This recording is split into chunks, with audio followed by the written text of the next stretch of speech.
Pinasinayaan ang bagong Strengthened Custodial Security Project ng Police Station 6 ng Baguio City Police Office sa Aurora Hill, Baguio City.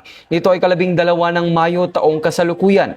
Pinangunahan ni Police Colonel Ledon Monte, ang Deputy Regional Director for Operations ng PROCAR, kasama ang pamunuan ng Baguio City Police Office ang pagbubukas ng nasabing pasilidad.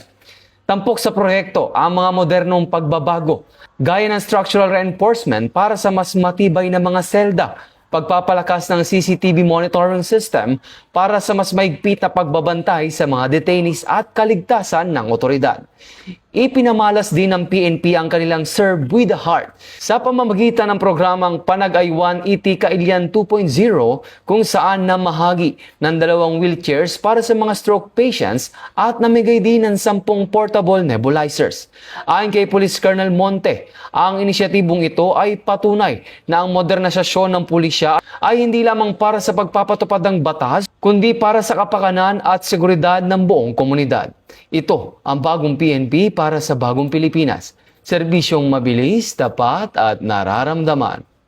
Mula dito sa National Headquarters ng Philippine National Police, ako ang inyong PNN correspondent, Patrolman Edwin Baris, alagad ng batas, taga-taguyod ng Balitang Pulis.